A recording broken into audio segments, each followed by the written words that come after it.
Assalamualaikum warahmatullahi wabarakatuh. Selamat datang di channel Apoteker Sejoli. Pada video kali ini kami akan membagikan tutorial cara untuk memperpanjang surat izin mengemudi atau SIM secara online. Untuk melakukan hal ini, teman-teman awalnya harus mendownload dahulu aplikasinya. Aplikasinya ini bisa teman-teman temukan di Play Store. Ketik saja dengan nama aplikasinya yaitu Digital Korlantas. Nah, kalau sudah, teman-teman langsung download saja, kemudian buka aplikasinya.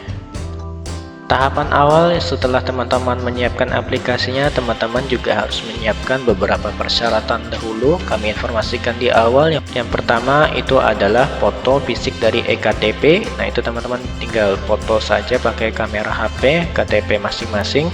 Kemudian foto fisik SIM yang ingin diperpanjang.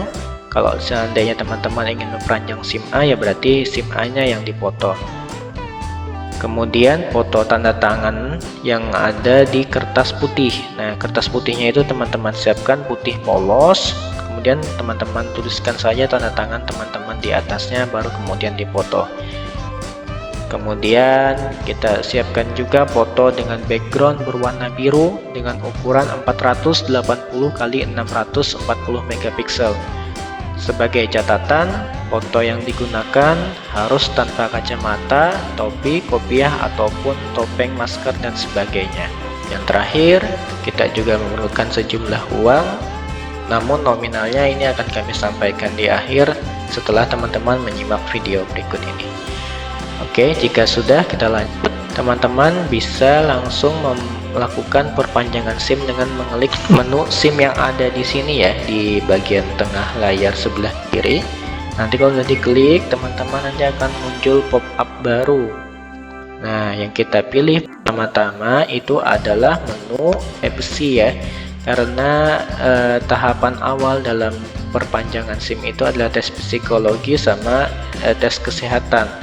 Nah, memang di sini ada beberapa menu. Nah, nanti kita akan fokus ke 3 menu utama saja, yaitu perpanjangan SIM, EPC, dan e-request. Kita lanjut. Pertama itu adalah EPC atau psikologi ya. Ini tes psikologi secara online. Oh ya, ini berhubung dalam video ini nanti akan menampilkan beberapa data pribadi. Nah, untuk data pribadi itu nanti akan saya sensor ya, atau saya cut di bagian inputan data pribadi tersebut. Nah, ini tampilan awal EPC. Nah, ini kebetulan saya baru pertama kali pakai aplikasi ini, jadi saya harus mendaftar dahulu ya untuk membuat akun. Kalau sudah, lanjut sampai akhir. Data yang diminta itu rata-rata masih data-data normal lah ya, nama lengkap, alamat, nomor HP, dan sebagainya. Nah, jadi sebelum kita lanjut, setelah mengisi data-data, kita diminta untuk lanjut mengambil kamera ya, foto wajah. Nah, ini foto wajah saya, kebetulan ini malam hari ya saya rekamannya, jadi ya memang agak berantakan tampilannya.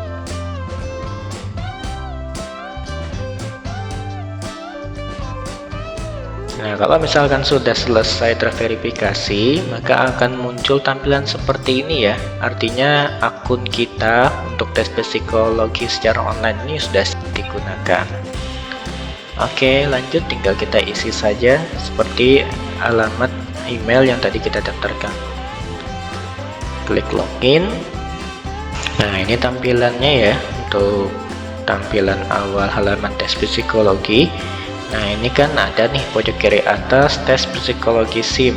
Nanti akan masuk ke menu yang ini. Tapi sebelumnya kita dulu ke bagian kanan, menu kanan paling atas. Ini ada instruksi tes.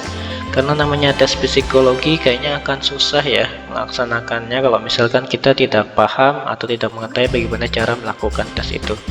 Jadi awal-awal kita masuk dulu ke bagian instruksi tes. Jadi di sini ada tes kepribadian dan tes kecermatan. Waktunya juga tertera sekitar 30 menit ya, atau setengah jam ya. Intinya pada tes kepribadian ini nanti teman-teman dapat sekitar 100 pernyataan. Nah, kita itu diminta untuk memilih satu pernyataan yang ibaratnya itu kita paling setuju atau paling cocok lah dengan kita ya. lumayan banyak nih kan, 100 pernyataan. Nah, keterangannya ada STS, TS, ATS, S, dan SS. STS ini jika kita sangat tidak setuju, TS tidak setuju, ATS itu agak ragu-ragu ya dengan pernyataannya. Selanjutnya ada setuju, dan yang terakhir setuju. Lanjut kita ke tes kecermatan. Beda ya sama tes kepribadian. Kalau misalnya tes kepribadian tadi kita dikasihnya 100 soal, nah tes kecermatannya nih kita dikasih 45 soal dalam kurun waktunya juga berbeda ya. Ini cuma sekitar 3 menit ya katanya nih. Nah, kita diminta untuk mencari jawaban angka yang tidak ada di kolom soal tapi ada di tabel kunci. Oh ya, jadi ini kita ada sederetan angka. Angkanya ini nanti kita diminta mencari yang tidak ada di kolom itu tapi ada di kolom jawaban gitu ya. Nah, jadi teman-teman cuma harus mengecek antara kolom soal dan kolom jawaban. Mana yang tidak sesuai itu yang kita pilih sebagai jawaban kita. Oke, kayaknya lumayan mudah ya. Cuma mungkin waktunya aja nih yang harus kejar-kejaran.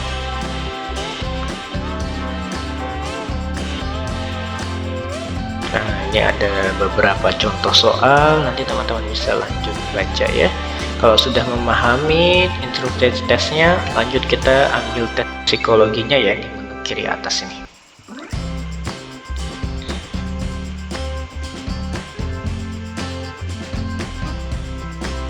Nah, ini menu tesnya ya. Untuk tesnya ini kan sebenarnya tidak gratis ya teman-teman ya, ada biaya yang harus dikeluarkan, makanya kita perlu menyiapkan beberapa rupiah atau ya beberapa dana ya, seperti yang kita sampaikan di awal. Nah, ini salah satunya dana yang perlu dikeluarkan itu ada di tes psikologi. Karena untuk melakukan tes psikologi kita memerlukan voucher. Nah, untuk tes psikologinya ini sendiri biayanya 37.500 ya. Ini bisa dilakukan pembayaran secara transfer. Lanjut, kalau misalkan kita sudah melakukan pembayaran, kita akan nanti mendapatkan kupon untuk melakukan tes psikologi. Di awal tes kita akan diminta untuk memverifikasi identitas kembali ya. Ini artinya nanti kita diminta mengambil foto lagi.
Sekarang kita ke tes kecermatan ya.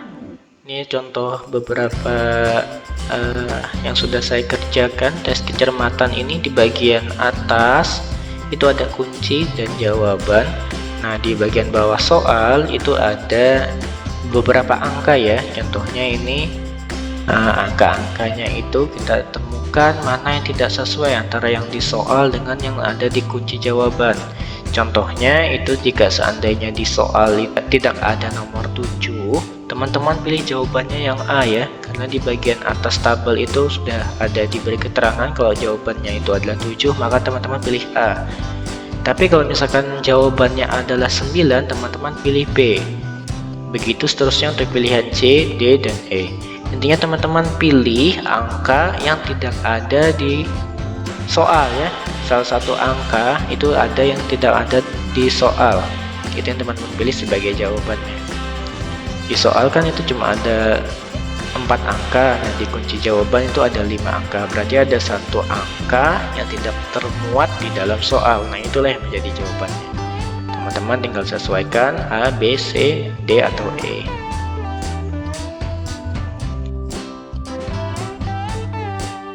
Ini soalnya cuma ada 45 ya, beda sama tes kepribadian tadi yang banyak banget, itu sampai 100 soal.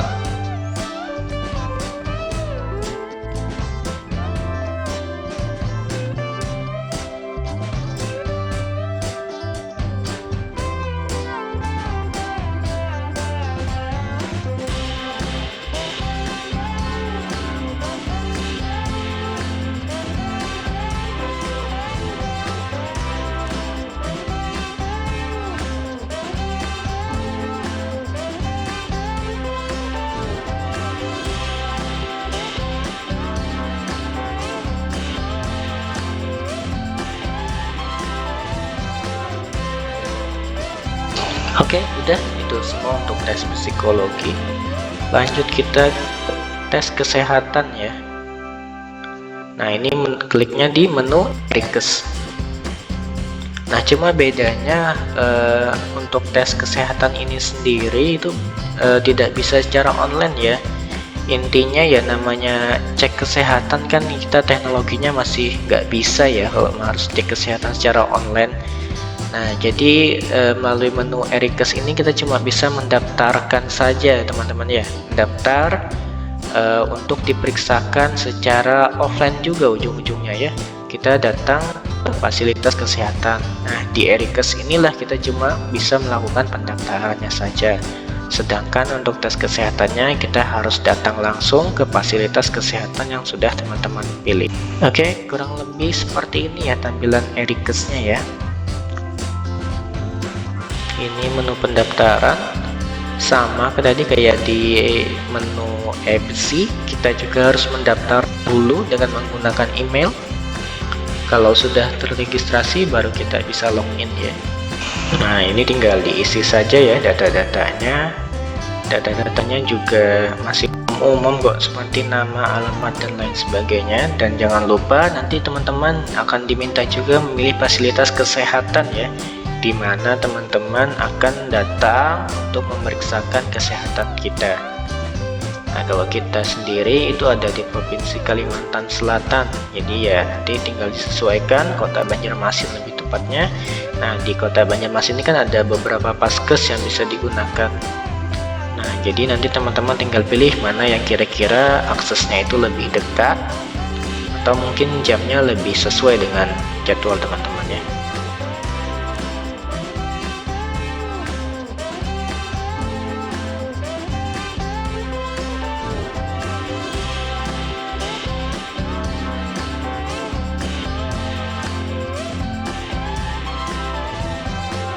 Jika sudah, nanti kita akan diminta untuk mengisi pernyataan medis ya. Ini cuma mungkin sejenis screening awal, pertanyaannya pun juga masih standar-standar, seperti apakah Anda merasakan batuk pilek, demam, punya riwayat alergi, atau dan lain-lain sebagainya ya. Nah, ini cuma pertanyaan screening awal, tidak terlalu susah, tinggal jawab sesuai kondisi teman-teman aja ya atau tidak. Diisi sampai selesai baru bisa kita proses ke tahapan selanjutnya. Nah, jika sudah, ini adalah tampilan kalau kita sudah melakukan pendaftaran dan screening tadi itu ya.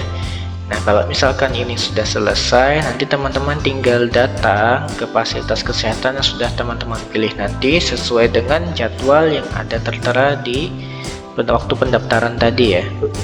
Itu nanti hasil akhirnya akan dikirimkan melalui email. Nah, tes kesehatan yang kami jalani itu ringan kok, masih cuma mengukur berat badan, tinggi badan, tensi darah, dan lain sebagainya. Intinya pemeriksaan ringan lah, dan biaya yang diperlukan adalah sekitar Rp30.000. Oke, lanjut. Jika seandainya sudah melakukan EBSI dan Erikes, kita kembali ke menu aplikasi digital Korlantas. Nah, di sini baru kita bisa lanjut ke tahap selanjutnya, yaitu proses memperpanjang SIM itu sendiri. Nah, ini adalah persyaratan yang tadi sudah pernah kita singgung di awal. Dia meminta foto fisik ektp, foto fisik SIM, foto tanda tangan di atas kertas putih, dan pas foto.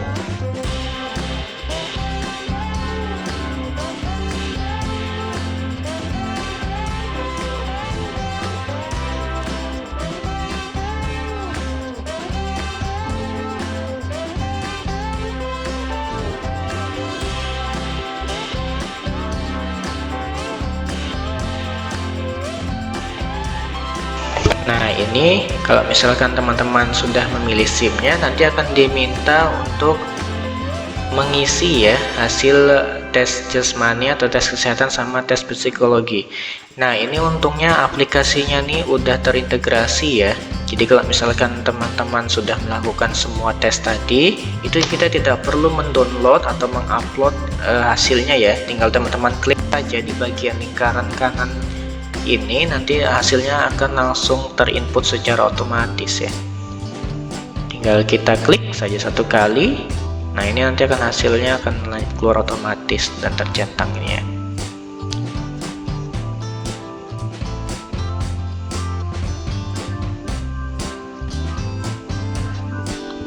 Lanjut, ini adalah wilayah Polda, diisi saja sesuai alamat atau daerah masing-masing ya. Polresta Banjarmasin. Nah, ini alamat dari Polresnya itu sendiri ya, Jalan Ayani KM 3,5.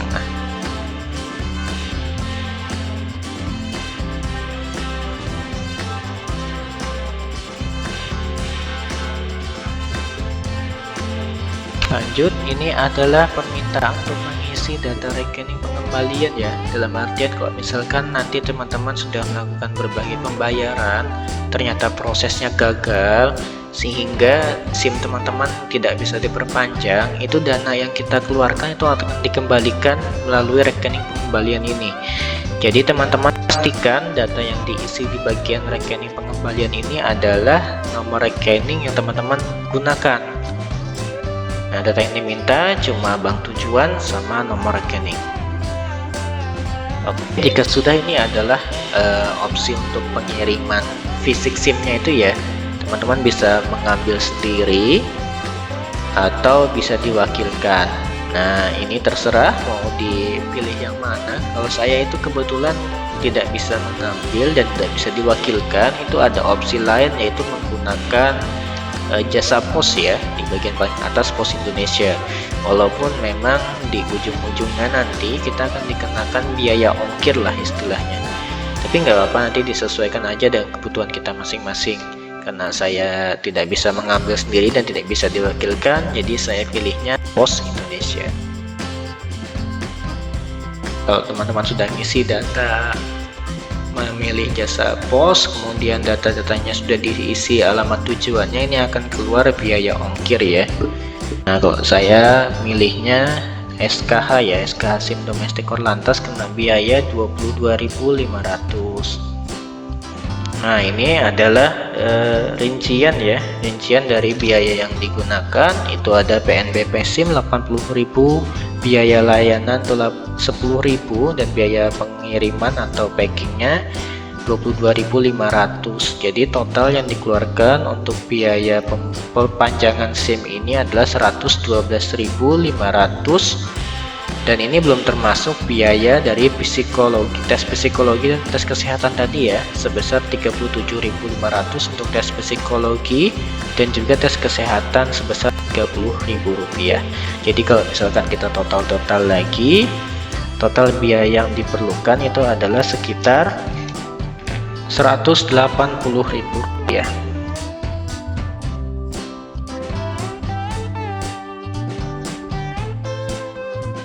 Nah, kalau misalkan sudah selesai mengisi data-datanya, ini muncul semacam tagihan ya, atau order ID.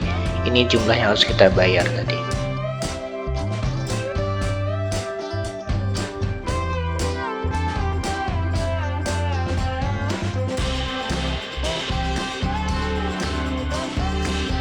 Oke teman-teman, ini ya hasil dari perpanjangan SIM kita. Kemarin kita mensubmit datanya sekitar jam 10 malam. Esok harinya itu sekitar jam 10 siang ternyata barangnya udah sampai di tangan kita ya. Artinya proses yang kita perlukan itu tidak sampai 1 hari penuh atau 24 jam, cuma beberapa jam aja ya, 12 jam lah kira-kira. Dari jam 10 malam sampai jam 10 siang ini SIM-nya sudah kita terima. Ini tampilan kemasannya bagus sih ya. Ada semacam kartu ucapan, dan yang bagi saya yang paling bagus atau paling oke dari perpanjangan SIM online ini adalah fotonya ya. Fotonya ini bisa pakai foto ijazah atau pas foto yang teman-teman upload tadi itu ya. Nah, jadi kan lumayan nih, keren fotonya. Tidak seperti foto KTP yang kesannya itu agak kaku dan nggak bagus lah ya. Ini kan foto yang kita upload tadi di awal, itu saya pakai foto ijazah dan hasilnya bagus ya, lebih rapi dan lebih terang. Oke, mungkin itu dulu ya. Intinya prosesnya gampang, mudah, cuma modal HP sambil baringan juga bisa selesai. Mungkin kalau misalkan ada yang terlewat, silahkan teman-teman bisa tambahkan sendiri di bagian kolom komentar. Terima kasih sudah menyaksikan video ini. Beritahu kami kalau misalkan teman-teman menyukai konten yang kami buat dengan cara klik like, subscribe, atau tulis di kolom komentar. Sampai jumpa di video-video selanjutnya. Assalamualaikum warahmatullahi wabarakatuh.